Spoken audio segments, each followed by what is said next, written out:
Control the ball. Welcome to Crypto Revolution Talk.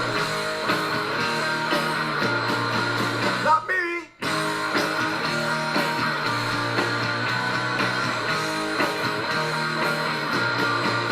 Or you. With your host, El Crypto Cubano. Not you.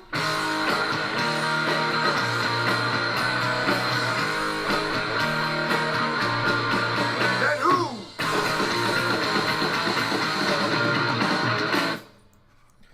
Welcome to Crypto Revolution Talk. I'm your host, El Crypto Cubano. Legal disclaimer.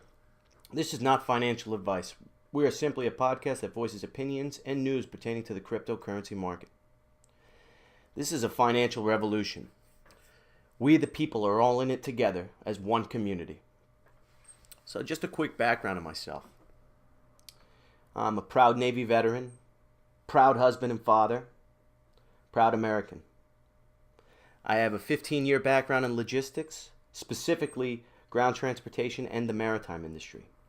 I'm about to graduate college this May with a degree in international transportation and trade and look to further my career in logistics and supply chain management.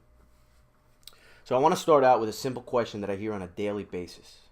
Why did I get into cryptocurrencies? It's a complex answer that I can break easily into three parts. First, I saw one of my peers making tons of money. They were buying Bitcoin and using it to trade on the altcoin market. What I found intriguing about this was these gains weren't your typical archaic stock market gains. These were the biggest gains I'd ever seen in such a small amount of time. Second, the fact that it is decentralized. Decentralization has become a buzzword these days, and everyone has a different concept or definition of decentralization. Mine is simple. It can't be controlled by any central banks or by any governments. Now, don't get me wrong. As I said earlier, I'm proud to be an American. The majority of my older family members, including my parents, escaped a communist country, Cuba, to come to the land of opportunity. But the way I see the country now is it's run behind closed doors by major corporations and the top banks. People truly believe we're a democratic republic when in reality we're more of an oligarchy with a constitution that allows for individual rights which are attacked constantly. But enough about politics. This isn't a political talk show. Third, cryptocurrency is operating on a fairly new technological platform, the blockchain. The way we have seen technology transform means of communication and connectivity across the globe has led to major progress in international business and relations. Changing the way our current financial institutions operate could be major for the average person like myself trying to make it in this world. It puts money back in our hands rather than paying it to keep it safe in a bank and have every financial move we make tracked by our government. I also see a crisis on the horizon pertaining to fiat currencies, especially the US dollar. The more supply of something in existence, the less valuable it becomes. Not only that, the dollar hasn't been backed by gold since 1971. The US dollar is printed at will with an infinite supply. The weaker it becomes, the less countries want to use it for trade, which will eventually lead to the loss of status as the world reserve currency, which is the reason why it is still standing. If that were to happen, the dollar would lose the majority of its value and collapse. People say Bitcoin and cryptocurrencies are a bubble. In my opinion, the US dollar is the bubble. I've been called crazy, a lunatic, insane, and all of the insults you could imagine for having this opinion. But that's what people also called Albert Einstein, the Wright brothers, Fred Smith, Steve Jobs, and many other prominent entrepreneurs, inventors, or visionaries. They had the foresight to think beyond what the norm was. They thought ahead of their time. Now, don't get me wrong, I am nowhere near what these men were. But my supposed crazy thinking on our current economy is a vision that many don't see, which is the similarity between myself, crypto traders, and historic men and women that have changed the world. So, next I'm going to talk about my first lessons learned and the first mistakes I've made trading in the crypto market. So, first lesson I learned was that hesitation kills. I got a call from that same friend of mine that I mentioned earlier about Sonam and KCS. And here I am holding about a quarter of a Bitcoin and 3 Ethereum, and I'm thinking, all right, let me go for it. But I took my time because I had never made a transaction. I'd never transferred money from one exchange to another. And I waited and waited. 3 days later, I finally YouTubed it and figured out how to do it and confirmed it with my friend, sent the funds, and went and purchased Sonam and KuCoin shares. So what essentially happened is I got dumped on. If I had purchased at the time that he mentioned it, I would have made some money. But waiting that extra 3 days kind of set me up for failure. And, of course, I let my emotions get the best of me. And I ended up selling at a loss and putting more money in to replenish my Ethereum and Bitcoin. And that emotional trade was essentially a panic sell. So you look at it now, Sonam, from where I sold it, is up about 75% in Satoshi value. And KCS is up almost 1,000% in Satoshi value. Obviously hindsight is 20/20, but I let my emotions get the best of me, and it led to me losing money on my first 2 trades. So my next trade, which I actually made money on, but I learned a mistake from as well, was Confido, CFD, which ended up being a scam. So I bought Confido on KuCoin, held it. It went up about 15%, and I sold about half of my position. Then it went up another 80%, and I sold the rest of my position, and I ended up making about a 40% gain on the trade. I got lucky, though, because I was out a week before the scam dropped. But I still, once again, let my emotions get the best of me, and I sold too early. So, first time I panic sold on my first 2 trades, and then I sold too early. There's a trend, and it's something that I sometimes do to this day, but I'm learning to have more patience and to hold on for dear life. So, obviously everybody makes mistakes, but people also always get their first big break. My first big break was with LuxCoin. So I made money off of Confido. I had replenished my Ethereum and BTC. I was at about a third of a BTC, and I had 3 Ethereum, and I got the call on Lux. So I went all in on my BTC. I put 0.33 BTC into Lux at 53K sat. It dropped. So then I put in my Ethereum at 23K sat. I went all in, and it dropped to 10K sat. And I was an absolute emotional wreck. I was ready. I had my finger on the trigger to sell and take a 50% loss on my position on Lux. And I contacted my buddy, and he said, just hold tight. It's going to come back up. It's going to come back up. Don't trade with your emotions. So what essentially happened was I did hold on tight, and I ended up 2xing on Lux. I sold at about 100K sat. I sold some at 80, some at 87, some at 100K, and I doubled up on my position. So it was a great trade. This was my first big break, and now I had some leverage. I could start buying some more alts, and I could start making some legitimate trades. But once again, even though this was my first big break, I hit another panic sell, essentially. I sold with my emotions. And it wasn't really a panic sell. I take that back. I sold too soon. Because if you look at the price of Lux now in Satoshi, it's enormous compared to what I sold at. It's almost 2.5 times of what I sold at.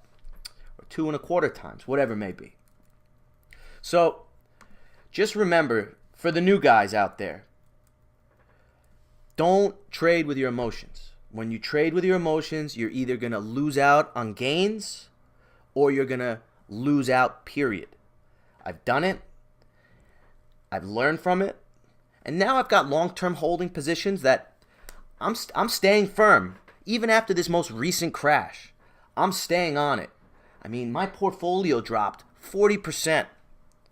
And back when I first started trading alts, there's a good chance I would have pressed the trigger. I would have sold, taken my Bitcoin, what I've lost, and go and try to do something else. Try to trade another alt. But I've learned that you have to protect your Satoshi. You have to. And just a quick message for the noobs. You new guys, you new investors, you new crypto traders. Do not trade altcoins in US dollar. Do not. It's going to drive you mad. The whole purpose of trading in the alt market is to trade Satoshis. Satoshis are 100 millionths of a Bitcoin, right? So you could see prices on coins like 1,000K Satoshi or 10,000K Satoshi or 100,000K Satoshi. That's how you got to trade. That's how you accumulate Bitcoin. You don't trade in US dollar because the US dollar value is constantly fluctuating on the value of Bitcoin. So you have to make sure that you're looking at Satoshi values. I hear the same thing over and over again, especially with some of my Navy brothers that I've given advice and I've told them, yo, you should check this out. Cryptocurrency is making a ton of money. These guys are all into it, a bunch of them. And they're talking about how they bought Ripple at 87 cents or at 90 cents. They need to be looking at the Satoshi value, because if they're not looking at the Satoshi value, they're essentially not accomplishing as much gains as they could rather than looking at the US dollar. US dollar value can, it matters to the Bitcoin value, but you have to understand that we're doing this because we're betting against the US dollar. So you don't want to trade in US dollar value in altcoins. So let's go on sense of the market. Right now, the market's been it's been bearish. Bitcoin, that is. It's been on a sideways trend, but the altcoin market has been absolutely stellar, except for this most recent 3-day crash of everything. Bitcoin hit 9,200. Alts were getting killed, but it bounced right back. And we saw a lot of people panic selling. Look at the market cap. Total market cap reduced by 30%. 2 weeks ago we were at over an $800 million $800 billion market cap. Now we're in the mid fives. So you got to be extra careful and don't trade when things are low unless you've already sold and taken profits. If you've done that, buy the dip. So one of the most important things that you got to remember is you always want to take some profits. I'm still learning that, but always want to take profits. So yeah, market's on the back. It's on an uptrend again. Seeing some of my long-term holds like Ven, Dragon, and Cash go up. Cash specifically, which is a huge coin to watch. It's possibility that's going to get listed on Binance. So you want to own that coin for sure. That's my opinion. But there's some other coins that are going to be coming out that have huge projects, that are huge progress. Specifically, my favorite coin of all of them that are coming out is called ShipChain. I'm a huge logistics guy, as you know. I'm a boat captain. I love intermodal transportation. I love the supply chain. ShipChain is going to bring the supply chain onto the blockchain. And that is going to change everything. That is my number one coin to watch right now when it releases. It could change an industry that is one of the most important industries in the global economy. So, my current undervalued gem is MetaBlock. MetaBlock is a decentralized healthcare cryptocurrency that will revolutionize healthcare as we know it. And it's going to take control of healthcare and give it back to the people rather than have governments control it, rather than have a very tight-knit community control it. Currently, the healthcare community is a $5 trillion industry. MetaBlock currently only has a $500 million market cap and is trading about 16 cents.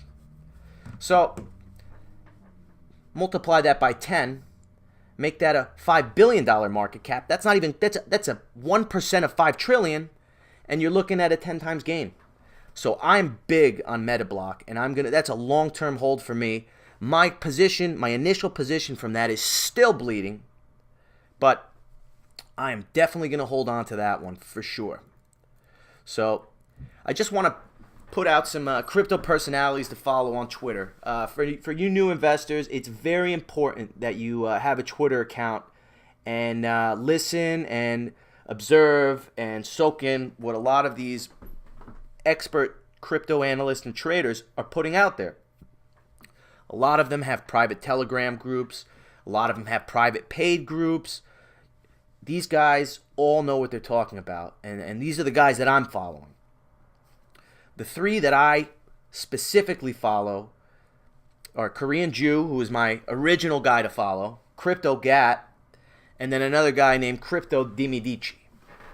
So Korean Jew is the guy that really put me onto Lux, and he put me onto Confido as well.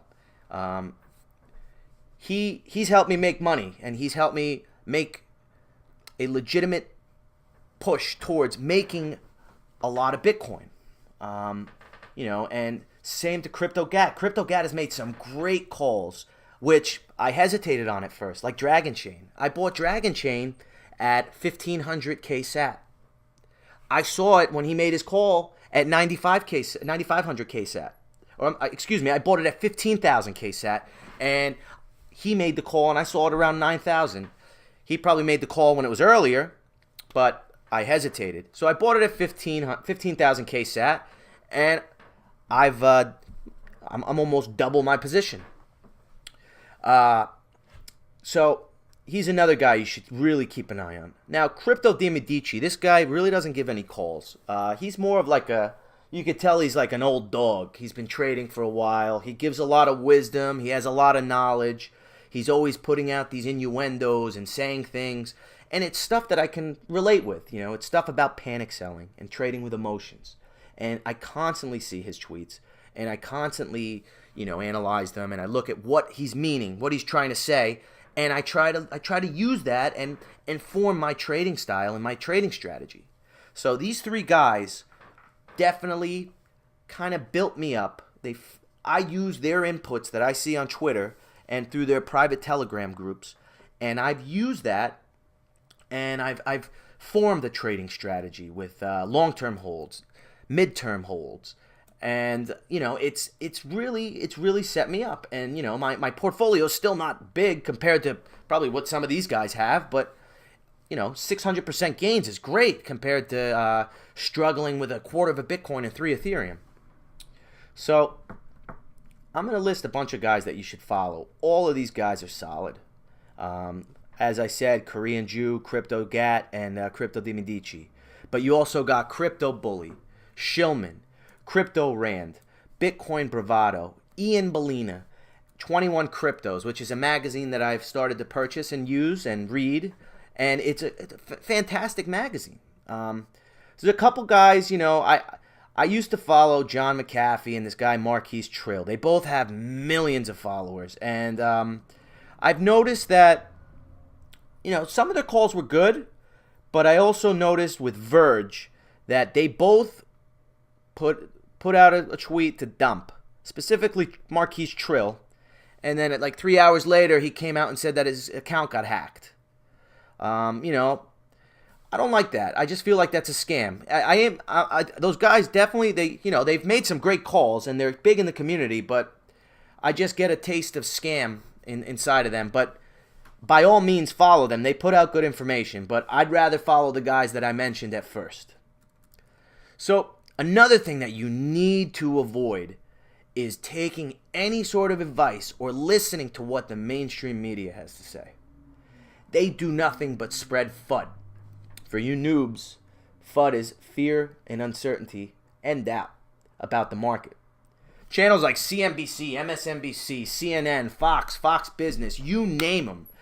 All those mainstream medias, even the magazines, Forbes, Reuters, they're all spreading FUD. They're spreading news that's propaganda to make people panic sell or to keep people out of the market. They want us all to lose our money because they're backed by the same establishment that we're betting against. So, in my honest opinion, don't listen to CNBC, especially if they're going to try to teach you how to buy Ripple. Just don't listen to any of these news channels.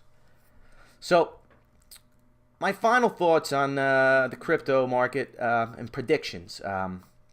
So, my end-of-year predictions for Bitcoin, I think it's going to hit 30,000. Some people say 60, some people say 40, some people say 20, some people say 5,000. But I say 30,000. That's my prediction. I think Ethereum's going to hit 3,000. I could see it being worth 0.1 of a Bitcoin by the end of the year. So my coin that I think has the brightest future is NEO.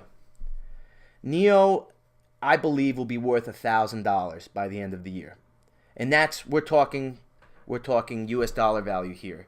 But in Satoshi value, compared to what Bitcoin is worth, you're going to be looking at 0.023. I'd have to calculate it, but I think it's going to be worth $1,000. We'll keep that one right now in U.S. dollar value. But NEO has a very bright future. A lot of new investors are learning about it. They're learning that it pays dividends in gas, which is another cryptocurrency.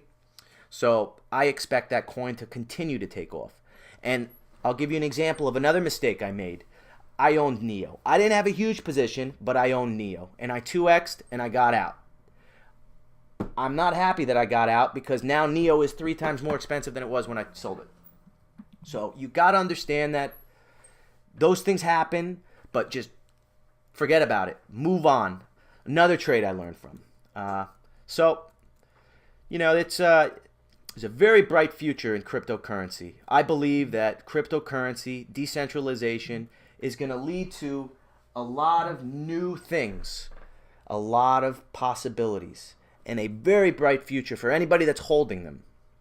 So, just to wrap it up, next show we're going to cover some ICOs, which ICOs are promising, which ICOs we should avoid, and we'll give also a top ICO pick. From here at Altcoin Calls, this is El Crypto Cubano signing out. Have a good day. Hopefully it's green, and we'll talk soon.